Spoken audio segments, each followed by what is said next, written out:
Welcome to the Jermaine Brown Football Show. It is Tuesday, September the 17th, 2013. There are a couple of issues I want to talk about tonight. A couple of topics in particular. One of which is in football. It's very important that whether you're a free agent or whether you're going to be traded to another team, that the team that you're going to fits the scheme that works best for you. For example, let's say you are a cover corner, like a Darrelle Revis or a Nnamdi Asomugha, okay? You, for years, have made your living covering wide receivers one-on-one, okay? Going up against the best wide receivers each week.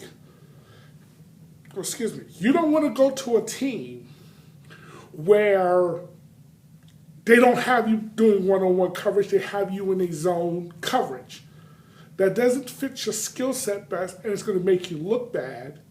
And therefore, it's going to hinder your opportunity for success. And then the people is going to blame you. They don't think of it saying, well, the team is not utilizing the player correctly. Nobody says that. They just say, oh, the player is not playing up to his level of standard that he is accustomed to playing.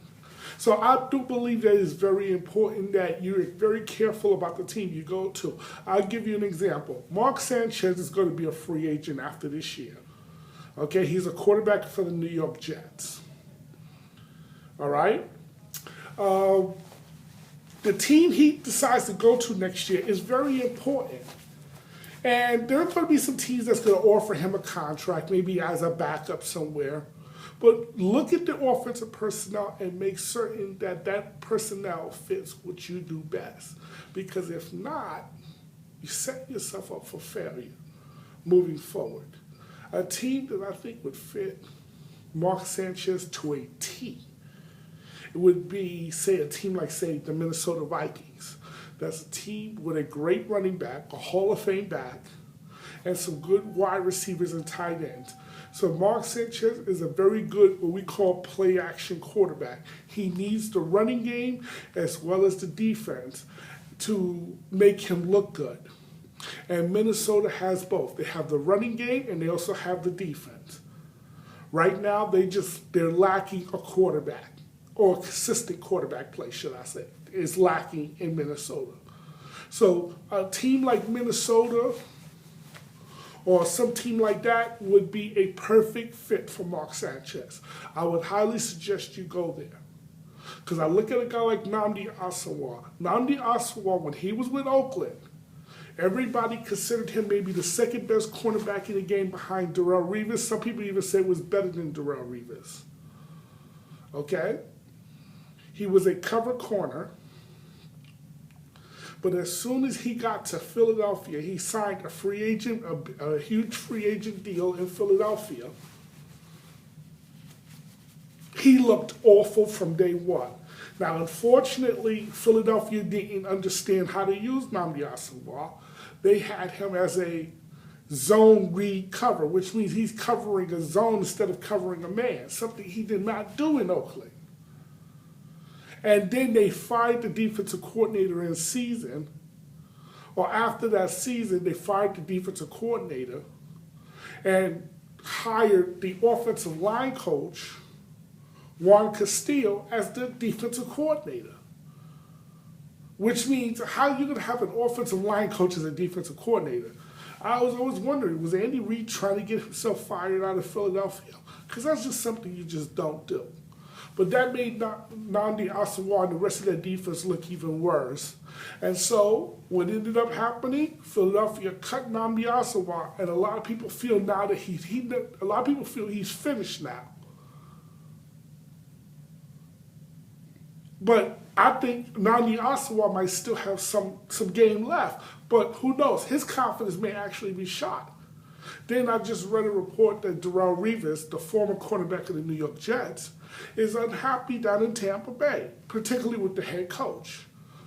and the schemes they're using. Because Darrelle Revis is a shutdown corner. His job is to take the top wide receiver and take him out the game. That's what he does best.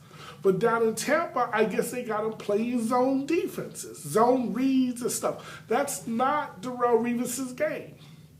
So Darrelle Revis may have gotten paid money, but he's going to be miserable because the team is not winning and he's not really contributing the way he's capable of because they don't have the right, they're not playing the right scheme for what he does best. He's not the right fit there for the scheme that they're looking to do. So my suggestion to future free agents or guys who want to go to a specific team, before you sign on that dotted line, you better ask them how do they plan on using you and get it down in writing to make certain that how they plan on using you is exactly how they're going to use you.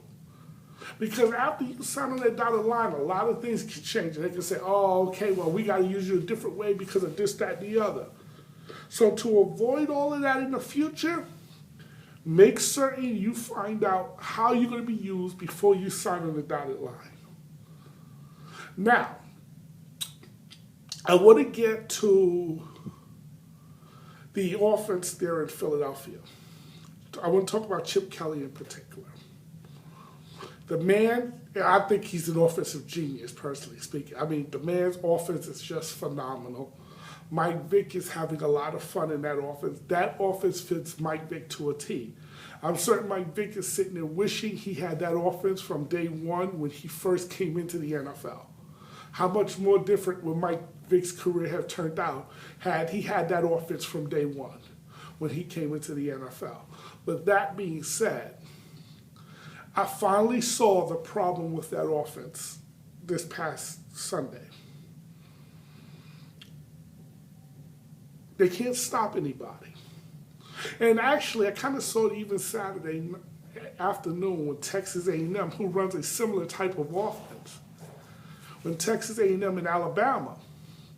And I told you in a previous segment of the football show, of my football show, that the way you slow down, slow down these offenses is not with a good defense or great defense, because no defense is going to be able to slow down these offenses.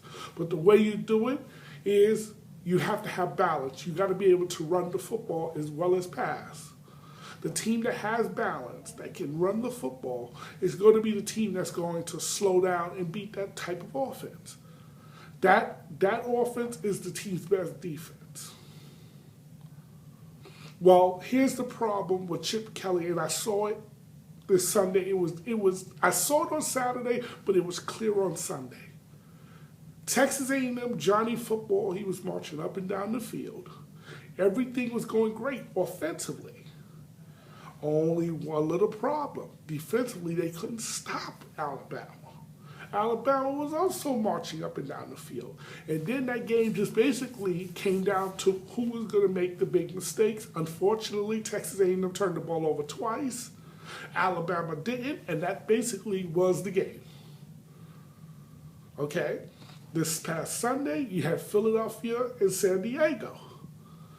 San Diego was up 13-10 with about 3 minutes or so remaining, and the Eagles were driving. And instead of the Eagles bleeding the clock, which would have left San Diego, especially when they got into field goal range, instead of bleeding the clock, which would have left San Diego with little to no time to make any kind of offensive play, they, in Chip Kelly's fast-paced offense, kicked the field goal too soon and then gave San Diego almost 2 minutes, or over 2 minutes worth of 2 minutes left on the clock, which is plenty of time for an offense these days. Chip Kelly reminds me of a pitcher who coming from the minor leagues, because let's be honest, college is minor leagues, while the NFL is the major leagues. And Chip Kelly reminds me of a pitcher who's coming out of the minor leagues who has a great fastball. And nobody's touching his fastball in the minor leagues. But the problem when you get to the major leagues in baseball, if all you have is a fastball, you're not going to last long in the majors, because here's the problem. Everybody hits a fastball in the majors. So if you are a one pitch guy, you will not survive in the Major League Baseball. Being a one pitch guy, you gotta have multiple pitches to keep the hitters off balance. Well, Chip Kelly knows one speed, all out, fast, fast, fast, fast, fast, fast, like this. But the problem with this, it leaves your defense exposed. It puts your defense in a precarious position because your defense is weak. We saw that this Sunday. Your defense is weak. And you can't change that this season. So what you need to do is you got to know how to go fast like this, but then when it's certain parts of the game, you need to know how to slow it down, pull in the reins, bleed the clock. So this way your defense is not caught on the field in a bad spot with the game on the line. You don't want your defense on the field with the game on the line if you're Philadelphia, because your defense can't get stops. So getting back to my major league pitcher example, you got to be able to throw more than the fastball. You got to come with a curveball, a changeup, something to throw that hitter off balance so he's not sitting on that one pitch. Right now, if I'm playing Chip Kelly's Philadelphia Eagles, I'm sitting on that one pitch. Speed, everything is speed. So what I'm going to do is when my team is on offense, we're going to run the ball, play action. I want my quarterback to basically bleed the clock. Now, you got to have balance. And San Diego had balance. San Diego successfully ran the ball and passed, which kept Philadelphia's defense off balance. Then you can't be one-dimensional when you play against Philadelphia. If you can run and pass against Philly, if you can run and pass, you can beat a team like Philadelphia. Chip, if you want to win in the NFL, you got to know how to have it, what we call change of pace. So this way, you want your offense to have the ball with minutes or seconds remaining, needing a score to tie or win. You don't want your defense on the field because your defense is not good enough.